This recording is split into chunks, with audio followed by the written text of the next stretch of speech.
Baltimore, I'll be at the Horseshoe Casino Saturday, June 28th. One night only, one show only. If you live in Maryland, Virginia, D.C., Delaware, Pennsylvania, West Virginia, I don't care.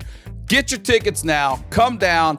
Pack this show out. I got special guest Justin Schlegel from 98 Rock working with me that night. It's going to be a great show. Get your tickets now. Don't wait. It's the last show of my Live and Alive tour. Go to RyanSickler.com Saturday, June 28th. Get your tickets. Come see me at the Horseshoe Casino.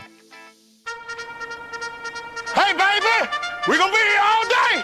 We're going to be here all day, baby! I like this kind of party! Welcome back to the Wayback, everybody. Very excited to be here. I'm Ryan Sickler, RyanSickler.com, and Ryan Sickler on all your social media. I say it on all my shows, whether you're new here, whether you've been here. Thank you for everything. Very excited to have my guest here with me today. Ladies and gentlemen, please welcome Dan St. Germain. Welcome to the Wayback. Hello, buddy. Thank you, Ryan. Thank you for having me. Good to see. I wore like a Fonzie leather jacket for this because I'm getting way back, baby. That's nice. Getting way back. Are you old enough to have ever sat in one of these actual seats that faced out in the traffic, or have a grandparent know someone? No, that I never did that. I think one time I was in the back seat to look out in the traffic, but no, I drove a Ford Escort in high school for a little bit. Two-door? Two-door, yeah. You had to. My mom hit a kid in a Ford Escort. It's a good car, bro. My mom hit a kid in a Ford Escort. My Ford Escort was that one on the right. Kirsten. Oh my god! No, bottom left there. Yeah, that thing. It was beige. That was mine. Mine was beige too. I had your mom's car. Hit a kid in the car in that, man. It was. We drove it. Me and my friend Matt, who I'll talk about, we drove it while it was on fire at one point. What do you mean? It was just like there were like the fire, like the engine started like smoking, and we're like, fuck, we gotta, because we got lost coming from a music festival, and we got lost somewhere in Jersey, and that music festival was crazy anyway, because we were like, that music festival, and we have other stories that aren't so drug related, but here's a drug related one. It was me, my friend Matt, and this other guy. Festival? Yeah, Wavy Gravy was there. He was just walking around, and my friend's dad, who I can't say his name, lived on the festival. Like he had. Can you say the festival trailer name? I forget the festival name. Okay, I've gone to Gathering of the Vibes. There's Wavy Gravy. That's Wavy right Gravy. Okay. I've gone to Gathering of the Vibes and a few other ones. My Gathering of the Vibes stories is on This Is Not Happening. It's on YouTube. But this story is very different because we started doing in my friend's dad's trailer, and then my friend's dad came in and he goes, "Hope you saved some for me," and he starts doing it, and it was at that moment I realized my friend had a bad dad.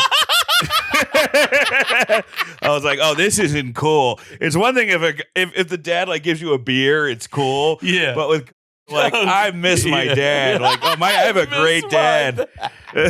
I saw that, but yeah, that was pretty wild, man. I don't even remember the music. I was so. Oh, it's hilarious. All right, let's get to some of these stories we were talking about. So, one of the things, I don't think we've had anybody yet that's been on the show who grew up with their grandparents. So this was my mom taught for special needs kids, emotionally disturbed kids, and my dad worked at the Arts Council. He hadn't started writing yet, so when I was a little kid, they would give me my grandpa and my grandma, and I remember a lot of this fondly.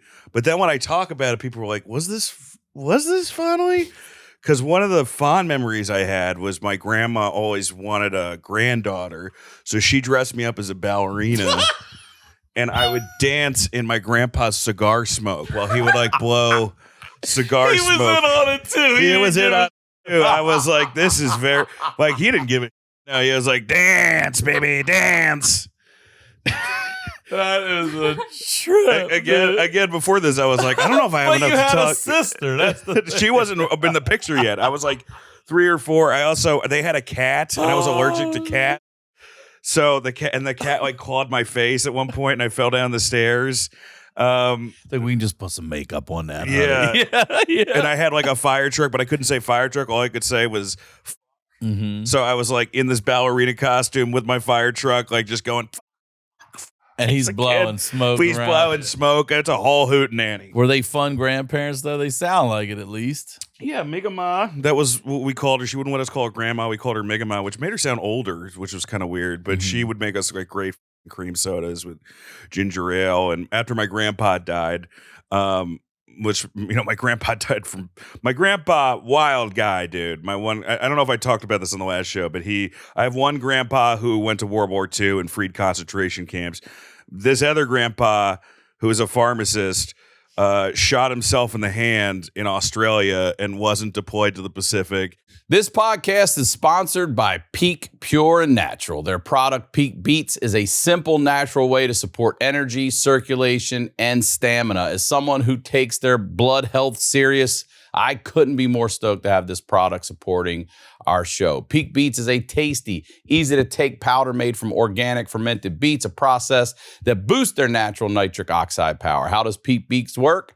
The nitric oxide helps your blood vessels relax and expand, so more blood and oxygen gets to your brain, your heart, your cells, and your muscles. With better blood flow, you get clearer thinking, better workouts, and all-day energy, plus a stronger, healthier heart.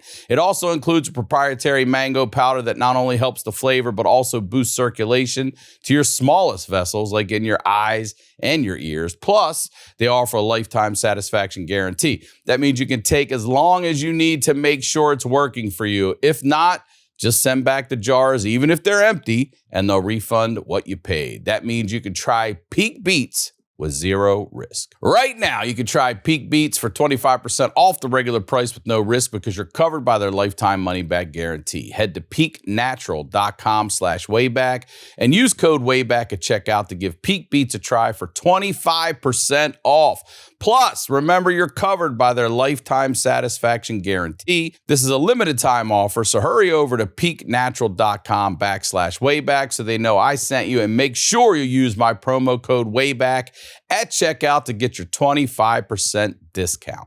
He was the type of guy who got drunk and was like, we're going on the boat. And the whole family would be like, we're not fucking going on the boat with you. And then they came to the dock and they see him crawling out of the water holding the wheel. And he goes, the fucker sunk on me. So he's that type of guy. He also like fucked his teacher when he was in high school. Whoa, apparently. Really? Yeah, a wild dude. So, but I remember loving him, but he died. And then my grandma, Megama, lived in our attic. So I would be able to go up there and hang in the attic. And I would. So your grandma lived in the attic? And yeah, Megama would live in the attic. Describe the attic. Is it like fully? It was fully furnished. I mean, there was oh hey baby. It was fully furnished, but it was there was a kitchen, living room, and then I would be in her bedroom. And one time, I don't know why. Did she like you up there? She did. Yeah, she loved me. We had a great relationship, and I would sometimes sleep with her, platonically. And gotta even I can't believe I had to say that. But like I would this was like 6 or 7. Remember one time I would go up there and I would like gnaw on an electrical wire while I was up there. What? I don't know why, because I've always had an oral fixation, and all of a sudden I bit in too close and I got electrocuted, and all I remember was like I just saw like static, like black and white static from my eyes. That was pretty fucking crazy. But my grandma was up there, and then like when she died, we kind of just like let it, be up there. We were living in my aunt's house. This was in Jersey until I was like 13. My great aunt house. She gave it to us after my great aunt died, because my great aunt was, I guess, kind of rich in town, kind of a miserable woman too. But like my great aunt would like, my dad and my mom would come over, and my great aunt would like open up photos from my mom's first wedding just to fuck with my dad. No. Yeah, like that kind of shit. So tell me about, because you mentioned you were in choir. So I don't strike. I mean, you a singer? You don't strike I me do. as a singer, I was as a singer. comedian. I was a singer. I was singing in all the musicals. I was like the lead When of all did the you know you musicals could in high sing? school. What age were you like, oh shit? I auditioned for Fiddler on the Roof in 8th grade. What made you want to do that though? You had to know you could. So were you I had singing seen, to the radio? I had and watched people were like, there's hey, a lot you're of pretty Steve good. Martin, and like I Okay. just wanted to. So I did Steve Martin's monologue from Roxanne, and I sang something. I forget what I sang. Maybe something from Les Mis. I'm not sure. But I got cast in that. I did pretty good in that. I was like the understudy of the lead, and then I was also like Lazar Wolf. Yeah, so I and then when I got into high school, I did madrigal choir, which is like where you wear tights, and like I had a jester hat, and we would like dance around with fake swords. I swear to God. And like sing. I talk about it a little on the live at the Comedy Cellar a little bit, but the only song I remember is, I'll do it right here, which is like, fire, fire, fire, fire. I can't even sing because I've smoked so much today. My heart, my heart, my heart. Fa la la la la la la la la la. Fa la la la la la la la. Fa la la la la la. So it was that. It was that Burned kind of in shit. there too. Yeah, it was a lot of that kind of stuff. And we would change our like high school. Like I was also a wrestler, so I just did all the gay things in high school. You know, like it was just all The gay. wrestling team's not busting your balls about that. No, well, I only did a freshman and then I dropped out. But wrestling, dude, wrestling's not football, dude. Football is like cool. I was a wrestler. Yeah, wrestling, I was a you wear wrestler. the singlet, you see the little fucking dangle. But see, here was the thing, though. Even if the football guys, and a lot of them did wrestle, if they talk Yeah. shit to us, we were ready to fuck them. Well, you could 'Cause fuck them up. Yeah, that's you could the fuck thing. them up. Well, yeah, if you're a natural based wrestler, there are certain things you know how to do to control a situation. But if I go against anybody now, I'm 40, I'd lose any fight. Oh. But there's like, there's certain things that you can at least neutralize the situation. Even when, like, I wrestled in middle school for the most part, like for 3 years in middle school and grammar school, and we had this one guy who was our wrestling coach. Who's fucking a great character, but he'd be like, you wrestled like shit this weekend, and he would take a metal pipe and put a New Jersey ledger or something, I forget what the paper was, and swing it at our heads while we were wrestling just a duck. And then my dad would come to practices, and for some reason he like really bonded to my dad, so he would be swinging that at us and then talking to my dad about his divorce. So like he would be like there was like two sides of him where he was like, you guys wrestle like shit in a bowl, and then he would go to him and be like, I'm losing everything. You know? I'm losing everything. I don't know what to do. But he was better than, I guess. I had a scoutmaster a couple years later who killed himself after like I guess he killed him. I guess the cops were coming to investigate him for molesting a kid, and he killed himself. I don't know. He didn't do it to me. So like I just heard this like through the grapevine. I also had apparently I had a teacher that was fucking the kids and didn't fuck me either. But yeah, some wild shit. So she. That was quite a run, right there. Quite a run. Well, I wish I had more. Luckily, I guess I don't have more to tell about the Scoutmaster one. Well, maybe I'd have like a one-man show now or something. Wait, let's go back to the choir because you were saying you were. I was also 1 year. I was really pissed off. They were like, we had a gospel choir in our high school, and they were going to cut the funding for it, which felt like kind of racist. So like I was like, I'm going to join this fucking as a fucking liberal white guy. I had hair down to like here and a goatee. So I would sing. I would sing with them. I sang with them for a year. Hit me with one of those songs. Blessed Redeemer, please redeem ourselves. Send on down some of that healing power. Satan wants his way in my life. I got to keep holding on and praying.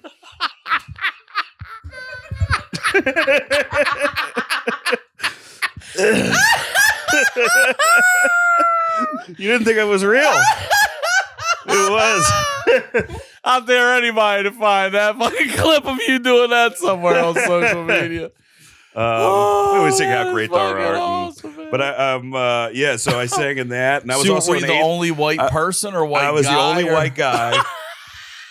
Bunch of black people. I went to we went to one like gospel church or whatever, sang, and I had no rhythm. They were all nice. I don't think they were nice, but they're like, we're not letting them into the. We'll cover them up, though. But I was also an atheist, so like I have oh god, I have a new bit now where I'm singing. Like I was like, they don't have great atheist gospel songs where it's like, amazing grace won't cure cancer.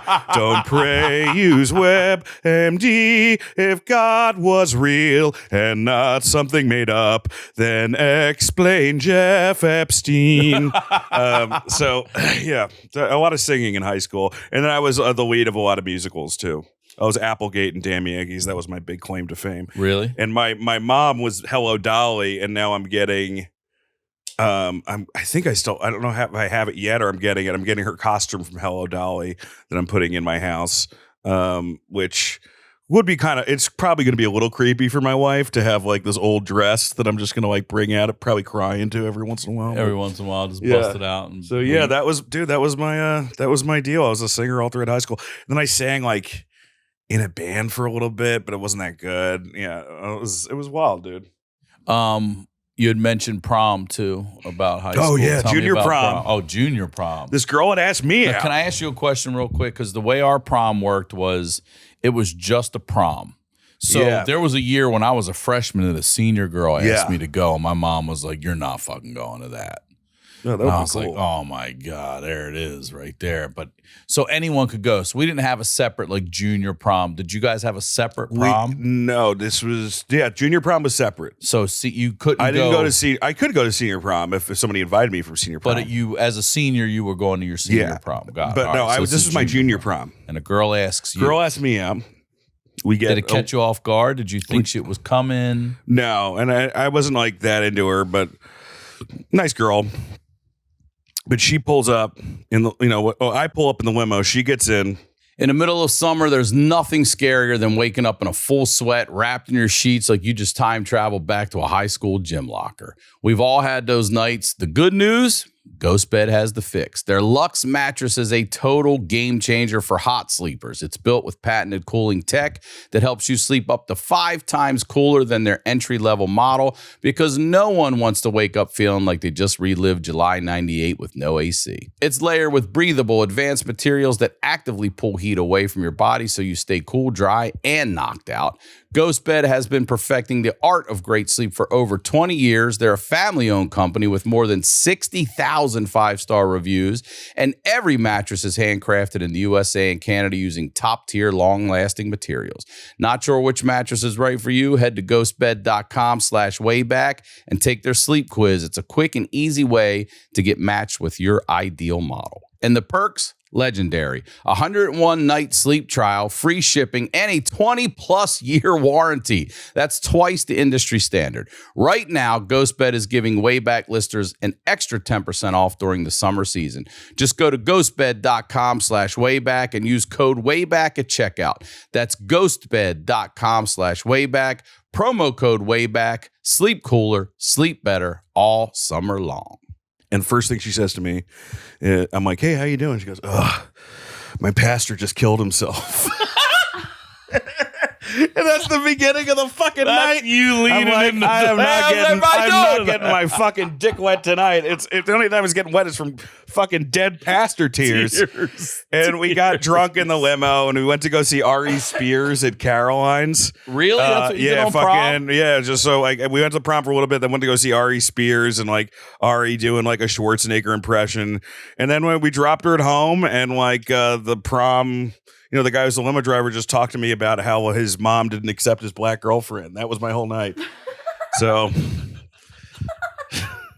Did you sing some gospel choir music? I did not sing any gospel choir. That next year I had a great prom because I just did fucking Molly, and we took this. No, it was ecstasy, and they were called Bin Ladens at the time. And this was like we were the year of 9/11, so like we knew that was good. Yeah, and I was just crawling under like a fucking hotel table, and that was fun. That one was fun. You were a big wrestling fan growing up. Still am a huge wrestling fan. Still am a huge Check out wrestling Work fan. and Stiff Pro Wrestling Podcast. I've also done all the to the roast of Ric Flair, which is another story. That's not way back. That's too recent. We've had a lot of wrestling. Comedy and wrestling are very similar. Jim Florentine with the hands down the greatest wrestling story I've ever heard. You got to watch the episode. But this may not be as good as that, but I have. It was called. But you're 40, so what era are you coming up in? Because I'm Hogan, I went Iron from the Sheik, new Snuka. generation, which was like Brett, Diesel, Shawn, into the Attitude Era, which was Rock, Austin, and then Taker was part of both of them. Shawn was kind of part of both of them too. But we had our backyard wrestling league, PAW, professional amateur wrestlers. That's kind of funny for high school. Amateur, yeah. And I was the Fig. So, I was a heel. So, what the chant was going to be if my name was the Fig, which I can't say anymore in 2024. But I would wear leopard boxers and I would fight in leopard boxers. Again, very gay. we had a few other characters. My friend was Pimpin' John. My friend Matt, who was in the Ford Escort fire, he had basically like a Godfather type character. He would come out. How many people? Three Dog Night. We had about 6 or 7 people. Which song is he coming out? The Three Dog Night. Which he came one, out. Mama told me not to come. Yeah, that one. That's not the way that you walk. With that choir. Yeah, it was great. It was great. We had like a 17-minute classic in my friend's basement. And are you guys choreographing them? Well, kind of. Yeah, we would do. Bit, we thought it was awesome. We ended up having a ladder match in my friend's backyard where they tied wire to my neck and they like tore me off the fucking ladder, and I did like kind of a sunset flip, and it was like frozen grass. That was so cool. And then like my friend Dan Baker, who's Jewish, just called himself Dan the Jew Baker. He would come out and then he started wrestling a guy who I'm not going to say what it is that was called the Nazi, and the Nazi was a heel. But then all of a sudden they wrestled like the Nazi wrestled like a babyface and he wrestled like a heel. So I'm like, well, what are we going to do about this? This is bad, And then we had this guy Pete Chima. We would wrestle in his basement, and he had kendo sticks, so we would just be fucking slamming each other with kendo sticks when we were playing No Mercy. Oh man, that was awesome, dude. Anybody who remembers No Mercy, greatest wrestling game of all time. Explain it. Well, it was just the controls were awesome. It was the same guys who did like NWO Revenge and WrestleMania 2000. Did you greatest have a wrestling belt games and ever. all that stuff set up? We had, I think we used like one was of the there belts an Intercontinental now. Champion? Well, I now have an IC title signed by Rob Van Dam, bro, and it's prominently placed in my bedroom next to my mom's urn. And Sarah's like, this is just a lot. My wife is like, this is a lot of shit. It is a lot. It was like, there's a picture. There's a picture of it's my mom's urn, a signed Intercontinental Championship, Eli Manning throwing a ball, and then there's a signed Daniel Bryan trunks, which are basically panties draped over a signed Victor Cruz football, and that's all on the side. It's a lot of gay. It's a lot of gay. Let me ask you this: vacations growing up, did you guys ever take vacations? If so, were you a driving family? Did you fly? We flew. When I was growing in the beginning, my mom, Rutherford, New Jersey, and then we went to Westchester, New York.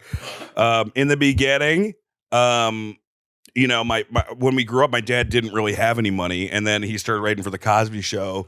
Had money Your again. dad was a writer on the Cosby Show? Yeah, he was a writer on Cosby Show. Wow, Wrote on a bunch of didn't know sitcoms and plays and stuff like that. Wrote some movies. And he, so yeah, then we were fortunate enough that we could go to like Disney World, and we could go to, we went down to Florida, and I think those were, one time we did go to Europe. We went to England and France. It was the first time I ever drank. I drank all these little wine bottles on a train from London to Paris. I was 12, but I wasn't like, I didn't get drunk. I acted drunk because when you're a little kid, that's what I had drank once when I was 2. I grabbed my dad's Coors Light and I drank. So yeah, we were able to, mostly fond memories. The first time going to Disney World is great, and then the second time, which we were fortunate enough to go twice, but the second time it just feels like kind of gross. You're kind of like, I've already seen, you almost like as a kid, you start to see like the corporate elements of it in a weird way. But I was really into like the Everglades and like going to that kind of shit. Did you and, go like there? Herpetology? Yeah, we would go on like an Everglades boating trip, which was kind of cool. And then like we would see sometimes dolphins, like because it would be right where the fresh water and the salt water would meet. Brackish. So a lot of fun. Did some bed and breakfasts. Some fun trips, man. Really fun. And when I was in high school, I did a house building trip in Nicaragua. Las Pilas Orientales. What does that mean? You go actually? We went and build churches down, and like these things is like they didn't need us because like the Nicaraguans that were there were like fucking killing us as far as like they working. But it was a fun lesson on American imperialism because you would be like. That's where the army that you guys backed tortured us. We're at over there. But that was a wild trip. I got like on a horse and I started like the local Nicaraguan boy told me like if I hit the horse, it would slow down. And I believed him. So it just took off and I had to jump off the fucking horse. You had to jump off. I had to jump off the horse. My dad got really sick, so he was in a wheelchair by the end of it, and I was pushing him out. Yeah, I was pushing him out in a wheelchair, and I bought a dead rooster, which I've lost since then. So like the image of me pushing my dad off the airport with a dead rooster on his lap. What's the dead rooster for? I don't know. I don't know why I bought it. I don't know where it is now, but it's a stuffed rooster. I'm a weird guy, man. But yeah, between the Sandinistas and the Contras and. And then, eating rice and beans. It was crazy. That was a crazy trip. Reverend Acorn, that's who took us down there. There's no way. Reverend Acorn. I really didn't think I was going to have stories for this one. All right, so high school wrestling, any other sports? Wrestling. Did you play any other sports? Cross country. You were a runner? I was bad my freshman year, but then I came back my junior year and I was tragic. Because I was like, I thought you were going to say I was so bad. Like I was smoking Reds on the because I was just doing it to lose weight, and I was smoking Reds. So I became like the unofficial team mascot. Like so my coach would be like, all right, well just Dan, do whatever. But I was like a fun hang, so they always wanted to hang with me. But like I would start like running, and then I would just like give up and go into whatever school we were running against, like. Get some water from the fountain, sit on the couch. I was the worst in the county. I think I was like 81st at 81st. Some kid with a back problem beat me. I saw him like limping. I saw him limping. You should never see. He should definitely be behind Yeah, he should definitely be behind me. But I saw this guy, look, I didn't have many fucking proud moments as an athlete. I remember one time I beat a ripped black guy in wrestling, and that was my proudest moment. But then my fucking coach got pissed off because I did the cane, usher the fire thing right beforehand. And then so not exactly the proudest. What's the fastest you've ever been pinned in wrestling? Pretty real fast, wrestling, dude. Pretty fast. I would say like 30 seconds, probably. That's humbling, isn't it? Yeah. Well, when you're, because I've done jiu-jitsu like every fucking comic, and you when you go up against somebody who could beat your ass, it is, and you realize there is nothing I can do in this situation. There is nothing that this person that I can try. The only thing I could do is pull out a gun and shoot him. Because any other, this guy's just got me cornered. Once you Let me ask you this: when you would meet a guy like that, wrestling wise, because I wrestled as well, and I know what I would. If I, they were like, all right, you're gonna bump up to. I was supposed to wrestle 145, 152. Like you're gonna wrestle 65. I'm standing on a scale with my singlet, my sweats on. I'm eating a granola bar. It's not even moving. Weight, dude. Okay, I would always have to cut that was. Weight. I'm just saying if we had to fill spots so we didn't lose. Yeah. And I would go wrestle a kid. If he was fatter, I could take him because I was strong. But if he was muscular, I knew. And I would just find like personal battles. Like, all right, I know I'm losing this match.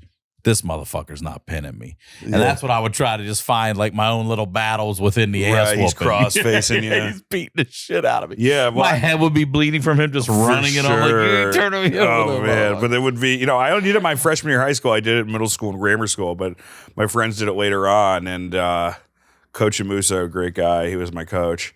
But there's always like also the creepy kid, the kid who where you're like, I think this kid is like borderline like white supremacist, ripped, bald kid. And I remember this guy was wrestling and we saw his like an arm like pop out of his socket, and that kid was like, cool. He said cool. Yeah, he did like break away from it. He's just like, well, yeah, cool. But nobody was like amazing, there.